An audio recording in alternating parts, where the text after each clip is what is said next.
Bonjour à tous et bienvenue dans cette nouvelle vidéo. On se retrouve comme d'habitude pour parler films, pour parler séries, pour parler sorties et bien évidemment pour parler plateformes de streaming. Sauf que ça c'était une vidéo qui était pas du tout prévue puisque ça va être l'équivalent de ce que certains vont appeler une vidéo réaction, que moi j'ai plutôt appelé une vidéo post-visionnage on va dire. Elle était pas prévue parce que je pensais pas parler de cette série avant qu'elle ne soit terminée. Si vous êtes habitué de la chaîne, vous savez qu'en général je parle des séries après les avoir vues, puisque je considère que avoir vu un épisode sur 8 ou un épisode sur 10, ça nous permet pas du tout d'avoir un avis fini sur une œuvre complète en fait, et peut-être qu'il y a des choses qu'on va critiquer dans l'épisode 1 et qui vont s'imbriquer comme des puzzles dans l'épisode 6 et on va avoir une révélation divine et en fait c'était trop cool et voilà. C'est pas quelque chose que j'ai l'habitude de faire sur la chaîne, mais d'un autre côté, là pour le coup j'ai tellement de trucs à dire et j'ai tellement envie d'échanger avec vous sur le premier épisode de la série She-Hulk que voilà, petite vidéo improvisée, pas prévue. J'ai envie d'en parler avec vous parce qu'il y a pas mal de choses qui m'ont agréablement surprise, il y a pas mal de choses qui m'ont désagréablement surprise et j'aimerais bien échanger avec vous autour de ce sujet. Je vous laisse avec le générique, on se retrouve juste après.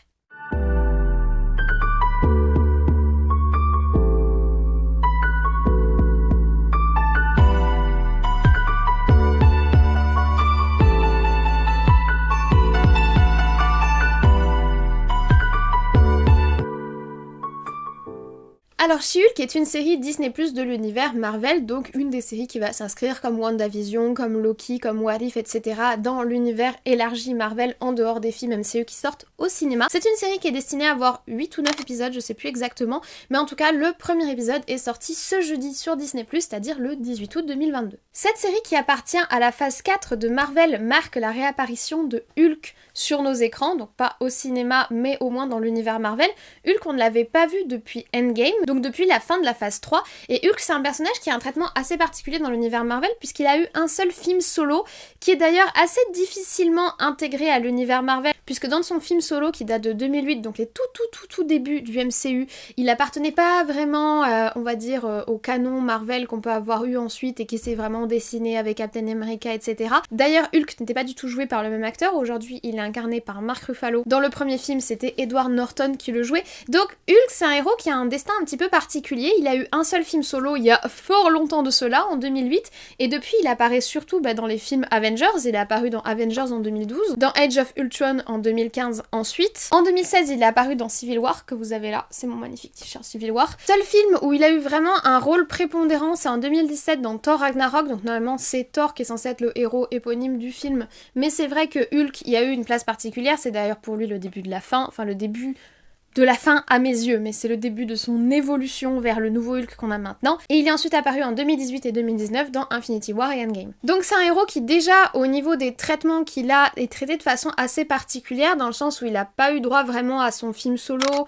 il a pas eu droit vraiment à avoir un développement de personnage, et pourtant c'est un personnage qui peut être assez intéressant avec ce côté Dr. Jekyll et Mr. Hyde, cette espèce de double personnalité, l'une extrêmement violente mais protectrice, l'autre extrêmement intelligente mais très faible au sens physique du terme. Ça aurait pu être un personnage qui aurait été très intéressant de développer puisqu'il apporte un regard différent par rapport à tout ce que les autres personnages du Marvel Cinematic Universe peuvent apporter, et puis on aurait pu avoir une explication beaucoup plus intéressante sur le fait qu'en fait il y ait deux entités différentes dans le corps de Bruce, et le fait qu'il soit resté pendant très longtemps, pendant près d'un an ou deux, jusqu'à la période de Thor Ragnarok, il soit resté une seule entité, c'est-à-dire Hulk. Mais ça c'est quelque chose qu'on n'a pas vraiment eu à l'écran. Par contre on a une évolution depuis Thor Ragnarok et notamment dans Endgame qui est assez particulière puisque ils font fusionner la personnalité de Bruce et la personnalité de Hulk pour avoir le Brulk là, ils appellent Smart Hulk, donc le Hulk intelligent, que personnellement j'apprécie pas du tout parce que ça leur rend complètement... Enfin, on perd complètement l'intérêt qu'il y avait pour le personnage qui justement, ils avaient deux entités très distinctes avec deux caractères très distincts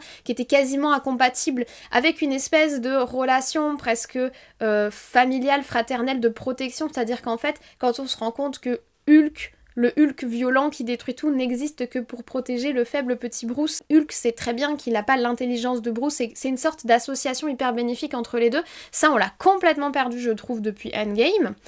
Et donc, pour en arriver à ma réflexion, donc là, on en arrive dans la phase 4 avec la première réapparition de Hulk, à part les scènes post-génériques de Shang-Chi, la première réapparition de Hulk dans la série She-Hulk, c'est-à-dire la série qui a pour destin de présenter son héritier. Puisque dans la phase 4, tous les films, toutes les séries ont pour objectif, ont pour utilité de présenter les héritiers, les espèces de New Avengers, les héritiers des anciennes figures qu'on connaît. C'est le cas pour Thor dans Thor 4, c'est le cas pour Doctor Strange dans Doctor Strange 2, c'est le cas pour Black Widow dans son film éponyme qui est une insulte au personnage, c'est le cas pour tous les héros qu'on connaît, pour Hawkeye, etc. C'est-à-dire qu'on nous présente les nouveaux héritiers qui se ressemblent de par leur nom, de par leur pouvoir, et qui vont être un petit peu les descendants, les receveurs du pouvoir de leurs prédécesseurs. Hulk a même pas eu le temps d'être étudié en tant que personnage, qu'on présente déjà son héritière, pour le coup, qui est She-Hulk. D'ailleurs, en novembre 2019, donc ça date maintenant, Kevin Feige, ou Feige, ou vous l'appelez comme vous voulez, Feige, donc Kevin Feige qui est à la tête du MCU, et qui est un peu la tête pensante de tout le système du Marvel Cinematic Universe,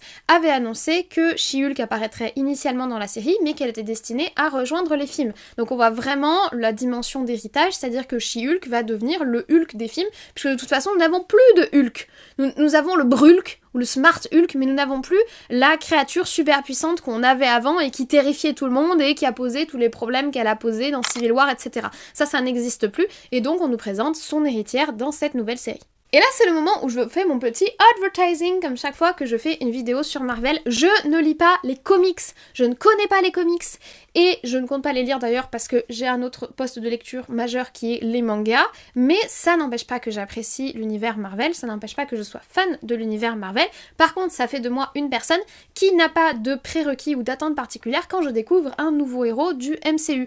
Pour le coup, She-Hulk, à part quelques vagues images que j'ai dû voir apparaître à la télé ou quoi que ce soit, j'ai aucune idée de son caractère, son développement de personnage, de ses pouvoirs, etc. Donc je peux pas comparer par rapport aux comics, je peux pas comparer par rapport à l'œuvre originale, je peux vous donner que mon ressenti à moi qui la découvre en tant que spectatrice au sein de sa série visuelle si vous voulez. Donc j'ai pas le paramètre de comparaison ou la grille de lecture d'une personne qui connaîtrait l'héroïne à travers le comics, et c'est ça pour tout l'univers du MCU. Autre advertising très important, je ne parle ici que de l'épisode 1 puisque pour le moment je n'ai vu que l'épisode 1. Voilà, et comme je vous l'ai dit en introduction, il est extrêmement difficile de juger une série par rapport à un dixième, enfin là c'est un neuvième, si c'est 9 épisodes, je n'ai vu qu'un neuvième de l'œuvre finale et complète.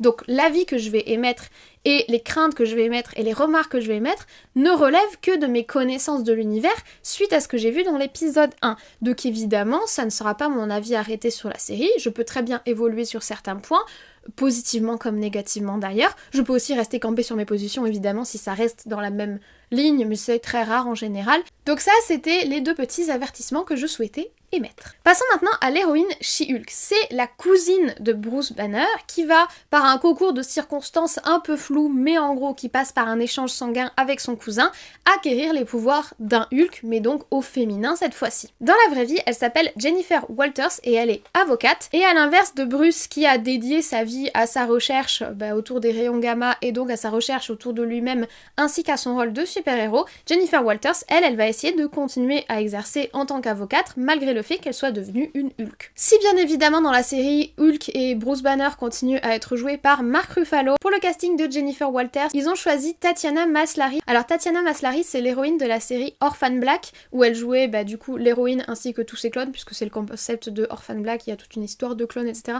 J'avais regardé quelques épisodes mais j'avais pas du tout adhéré à la série à l'époque. Et son alter ego de She-Hulk va être créé tout comme l'alter ego de Bruce Banner, grâce à des CGI et à des technologies par ordinateur, des effets spéciaux par ordinateur.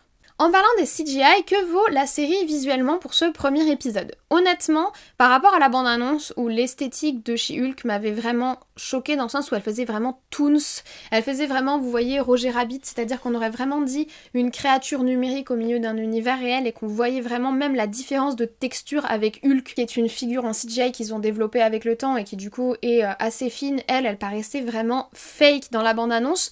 Là, je trouve que ça passe beaucoup mieux. Je sais pas si c'est parce que je m'y suis habituée ou quoi que ce soit, mais je trouve que ça passe beaucoup mieux au niveau des CGI. Par contre, au niveau de l'apparence qu'ils lui ont choisi, j'avoue que ça me plaît pas particulièrement. Alors, il me semble qu'elle correspond assez à l'image qu'elle a dans les comics.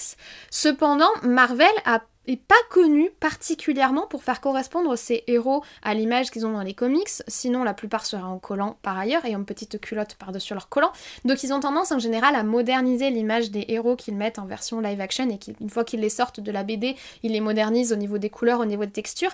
Là j'ai pas l'impression qu'ils aient fait une démarche vraiment de modernisation, ce qui fait qu'on a une She-Hulk qui est très sexy. Déjà, on dirait pas qu'elle est particulièrement musclée, outrageusement musclée, comme peut l'être Hulk, où c'est carrément difforme et surhumain. Elle fait pas du tout surhumaine. En fait, quand elle se transforme, elle est juste, bon, verte, certes, mais plus grande de 10 cm et un peu plus carrée d'épaule, donc en gros un peu plus athlétique. Mais on dirait pas un Hulk. Elle garde une silhouette très filiforme, très bien formée d'ailleurs. On a un très très beau hourglass, comme ils disent, donc un très très beau sablier, un beau 8, si vous voulez, avec des épaules larges, une belle poitrine, une taille fine et un beau fessier bien musclé. Donc en soi, elle est sexy et elle est foutue comme une influenceuse sportive, si vous voulez. On dirait une fit girl verte. Mais par contre, on dirait pas une Hulk surmusclée, surdéveloppée au niveau de la masse musculaire. Ça me perturbe un peu, j'avoue. De même que d'autres choses, elle est maquillée quand elle se transforme en Hulk. Elle a les beaux cils bien recourbés, un petit liner, machin. Elle est maquillée quand elle se transforme en Hulk. Elle a un brushing de folie. Alors déjà, c'est absurde parce que, de base, l'actrice, quand elle est sous sa forme classique d'avocate, elle a des beaux cheveux frisés. Et là, quand elle se transforme en Hulk, elle a des cheveux lisses avec un volume de malade. Elle a vraiment un brushing de folie.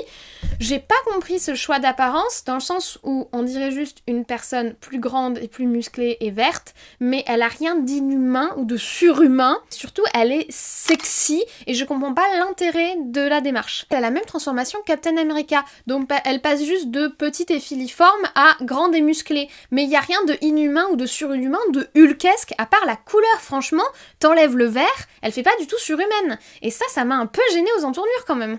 Donc voilà au niveau visuel. Au niveau du scénario, c'est vraiment la salade de TGCM, la salade de raccourcis scénaristiques. Ils arrivent à t'expliquer en 10 minutes comment on peut créer un autre Hulk, mais que t'inquiète, il n'y en aura pas d'autres. En gros, c'est ça. T'inquiète, elle, c'est une rare exception, une chance sur 1 million, je sais pas comment ça a marché, mais elle a survécu, voilà, boum, hop. C'est bon, emballé, c'est pesé. Mais ils t'ont casé ça en 3 minutes top chrono, d'une explication, d'une logique. Mais franchement, comment ça se fait qu'ils en aient pas créé 500 milliards d'autres Hulk? Comment ça se fait que dans Incroyable Hulk, justement, donc le premier film de 2008, ils galèrent autant à créer un autre Hulk si au final c'est aussi peu compliqué? C'est sa cousine, est-ce que ça vient de la génétique familiale? Il l'explique pas non plus. En plus, ils nous sortent un TGCM pour la réparation du bras de Hulk. Donc comme vous savez, après Endgame, il a fait le snap, il a ramené tout le monde, mais ça lui a énormément abîmé le bras qui n'est quasiment plus utilisable. Et d'ailleurs, c'était intéressant de garder ça, puisque ça montrait son parcours, justement, ça pouvait faire partie de la réflexion de pourquoi il veut plus être dans le cerveau et dans les muscles, parce qu'il va être diminué par son bras. Enfin, pour le coup, ça pouvait vraiment rentrer dans sa storyline. Et là, boum boum, badaboum, bam bam, elle a le sang magique de la mort qui répare les bras. Et oui, en plus de pouvoir devenir une Hulk en 3 secondes chrono, 3 gouttes de sang, ça y est, je suis un Hulk. Elle répare les bras, elle a des capacités de healer, c'est-à-dire que la meuf, elle a 2 fonctions, c'est un tank et un soigneur, quoi. Et alors, le TGCM ne s'arrête pas à comment elle devient un Hulk, il est aussi complètement TGCM sur comment elle arrive à contrôler sa forme de Hulk. Enfin, je rappelle que tout le concept autour de Bruce, c'est justement la difficulté qu'il a à contrôler cette créature verte qui vit en lui. Alors, du coup, la série fait apparaître la spécificité qu'il n'y a que lui qui aurait une dissociation de personnalité, c'est-à-dire qu'il y aurait Bruce et Hulk, et que d'autres personnes qui deviendraient Hulk pourraient ne pas avoir de deuxième antagoniste à l'intérieur d'eux. Bon, ça peut être intéressant puisque ça veut dire que ces problèmes-ci viennent de lui et pas de son exposition aux rayons gamma, certes, mais le fait qu'elle arrive aussi facilement à contrôler sa transformation comme si elle avait fait ça toute sa vie et qu'elle te justifie ça par une phrase qui te dit « J'arrive à contrôler ma colère quand des mecs me sifflent dans la rue, donc ça va, c'est easy, c'est pareil », c'est quand même pas le même type de colère, madame.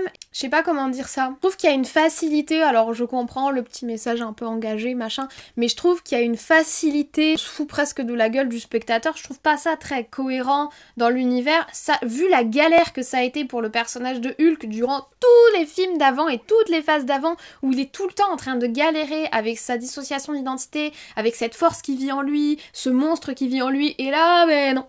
Bah non, c'est facile en fait, tu grandis, tu rapetisses, tu grandis, tu rapetisses, faut juste des vêtements en élastane et c'est bon, faire un peu de yoga et puis parfait, puis on a même pas besoin du yoga. J'ai trouvé ça un peu facile et du coup encore plus triste pour le personnage de Hulk qui est d'autant plus rabaissé, Enfin, il a pas besoin de ça, vous l'avez déjà mis à terre. Ça sert à quoi de frapper un homme à terre? Enfin, vraiment, pour le coup, j'ai trouvé ça un petit peu trop facile, mais ça s'inscrit bien dans le ton de la série parce que la série veut garder un ton vraiment très léger. On a un côté presque sitcom. Je vous ai dit que ça me faisait penser à Roger Rabbit un peu au niveau des effets spéciaux dans la bande-annonce, mais on garde ce ton un peu pseudo-humoristique léger sitcom dans la série. Je pense que c'est volontaire d'ailleurs, je dis pas que c'est bien ou mal. Moi, c'est pas quelque chose que j'apprécie particulièrement, mais je sais que ça peut trouver son public. D'ailleurs, en ce côté un petit peu sitcom, il y a la rupture du 4e mur, très classique du comics, alors de ce que j'en sais en tout cas. Ça arrive autour du personnage de Spider-Man, le personnage de Deadpool, le personnage du Joker. Au niveau des dessins animés, que ce soit Spider-Man ou Teen Titans, c'est quelque chose qui faisait beaucoup. C'est un ressort comique qui est intéressant et c'est un levier pour une série qui peut être sympa. Moi, j'aime pas la rupture du 4e mur. Alors, j'aime bien quand c'est bien dosé, quand on sait pas si ça s'adresse vraiment à nous, si ça s'adresse à lui-même, quand il y a de la nuance, vous voyez, comme dans Fight Club, où au final on sait jamais trop si c'est de la folie ou si c'est vraiment une conscience du spectateur, vous voyez. C'est pas quelque chose que j'apprécie, mais pour le coup c'est un levier qui peut être intéressant et j'attends de voir comment ils vont l'utiliser dans les autres épisodes. J'espère que c'était pas juste pour l'épisode d'introduction et que c'est quelque chose qui va rester, parce que sinon si c'est juste pour l'épisode d'introduction c'est super décevant. Mais en tout cas il y a un côté vraiment léger, vraiment feel good qui transparaît dans ce premier épisode où Hulk incarne une espèce d'animateur de colonie un peu hippie qui vit au bord de la plage, dans les cocotiers, qui se fait des cocktails. Voilà, on a quelque chose de très léger, mais même elle, dans les petites scénettes, les très courtes scénettes qu'on a quand elle est à son travail, on a quelque chose d'assez comique. La méchante qui apparaît en fin d'épisode, pareil, on a quelque chose de très comique, donc je pense que c'est le ton qui va être donné à la série. Quelque chose de très léger, très comique, qui essaye d'être un petit peu décalé, on va dire, au niveau de l'humour. D'ailleurs, au niveau de l'humour, ils ont tenté un humour un petit peu engagé, un petit peu féministe, que je trouve intéressant. Pour le moment, je sais pas trop sur quel pied danser, je sais pas jusqu'à quel point c'est de l'ironie ou du cynisme et jusqu'à quel point c'est du premier degré. J'ai du mal pour le moment au niveau du premier épisode à identifier où se positionne l'humour vis-à-vis de ça, c'est-à-dire que la scène où elle explique qu'elle arrive à gérer ses émotions parce qu'elle a l'habitude de se contrôler quand des mecs la sifflent dans la rue, je pense qu'elle est plutôt premier degré pour le coup, mais la scène au bar qui est ultra excessive, où elle ressemble à rien, elle est toute décoiffée, où tout un groupe de meufs arrive, lui prête des téléphones, la remaquille, la pomponne, machin, ça j'ai souri parce que c'était tellement excessif que ça m'a fait rire. J'ai senti quand même un côté un peu ironique, donc je sais pas pour le moment sur quel pied danser par rapport à l'humour. Globalement c'est très léger, c'est très feel good, donc je pense qu'on va rester sur cette idée là, à voir une fois que le méchant va apparaître, puisqu'il y a généralement un méchant dans ce genre d'histoire. En tout cas pour elle, l'incarner dans une figure héroïque, il va falloir forcément qu'il y ait une figure antagoniste à un moment, donc je pense qu'il y aura un méchant, à voir comment ça va s'intégrer au côté feel good, au côté briser le 4e mur, etc. En soi, si je fais le bilan, ce premier épisode, je l'ai trouvé assez sympathique, j'ai passé un bon moment. Il y a 2-3 trucs qui m'ont gêné, surtout au niveau de l'apparence de She-Hulk, je comprends pas ce choix, ce côté très sexualisé, très sexy, et puis pas du tout Hulk en fait, pas du tout difforme. Ça j'ai pas trop compris, peut-être que les gens qui ont le savoir du comics sauront me l'expliquer, mais là pour le coup j'ai pas trop compris. Par rapport aux autres choix que le MCU a fait par rapport à ces autres héros qu'ils ont ancrés dans notre réalité actuelle, avec des textures, des couleurs, des costumes qu'ils ont fait, et puis même par rapport au Hulk précédent qu'on a, on a déjà un Hulk comme instrument de référence si vous voulez. Le baromètre me paraît pas passer au même endroit, donc à voir. En tout cas, je pense que je regarderai les prochains épisodes. Je suis beaucoup moins déçue que ce que je m'attendais à être par rapport à la bande-annonce qui m'avait pour le coup vraiment pas plu du tout. Je suis intriguée. Maintenant voilà, il y a 2-3 choses qui m'ont gêné les tournures, 2-3 questions que je me pose au niveau du degré d'humour, au niveau de l'usage du 4e mur, à voir pour la suite. Mais je pense que ça va être une série plutôt légère, plutôt feel good, plutôt familiale. Ça fait pas de mal. En soi, je pense que ça fait pas de mal. Maintenant, je suis quand même très déçue qui reviennent pas au personnage de Hulk et qui lui donnent pas un film solo et qui lui donnent pas une série solo et qui revalorisent pas ce personnage qui en fait le pauvre n'aura fait que des apparitions de second rôle pendant toutes les 3 premières phases et qui maintenant va juste disparaître au profit de son héritière comme tous les anciens. De ce côté là pour moi c'est un peu décevant, mais c'était à prévoir avant même de voir l'épisode, c'est quelque chose que je savais à partir du moment où ils avaient annoncé une série She-Hulk en fait. Voilà pour mes réactions, mes hypothèses et mes ressentis après le premier épisode de She-Hulk. J'espère que cette vidéo un petit peu différente de d'habitude vous a plu. J'ai essayé d'être assez exhaustive sur mes ressentis par rapport à la série. Je veux vraiment pas être trop négative parce qu'en plus j'ai vraiment pas passé un mauvais moment, mais il y a quand même 2-3 choses qui me gênent et je vais être plutôt dans l'expectative pour la suite. Je le rappelle quand même, je ne suis pas une spécialiste des comics et ce n'est pas mon avis fini sur la série, tout simplement parce que la série est loin d'être finie, j'en suis qu'au premier épisode, voilà. Si vous aussi vous avez vu l'épisode de She-Hulk, n'hésitez pas à me laisser vos impressions en commentaire, n'hésitez pas à me dire ce que vous en avez pensé. Si vous ne l'avez pas vu, n'hésitez pas à me dire pourquoi, est-ce que la série vous intrigue ou pas, est-ce que que vous attendez que tous les épisodes soient sortis comme je fais d'habitude. Moi je fais ça d'habitude, j'attends que tout soit sorti, mais là j'étais intriguée, donc j'ai regardé, voilà. Si vous avez aimé cette vidéo, n'hésitez pas à mettre un petit like, comme vous le savez, ça fait toujours très plaisir. N'hésitez pas également à vous abonner si ce n'est pas encore fait, et à activer la cloche pour être tenu au courant des sorties de vidéos, des sorties de posts communautaires, etc., etc., etc. Moi, je ne vous embête pas plus, je vous souhaite à présent une très bonne journée, une très bonne semaine, de très bon visionnage, et nous on se dit, comme toujours, à très vite.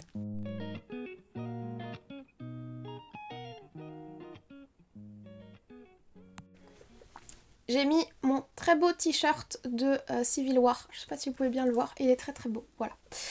C'était la parenthèse. En gros, elle a la même transformation que... Est-ce que c'est un génome familial parce que vu que c'est sa cousine, est-ce que ça... Ou Hulk est une sorte d'animateur de colonisation...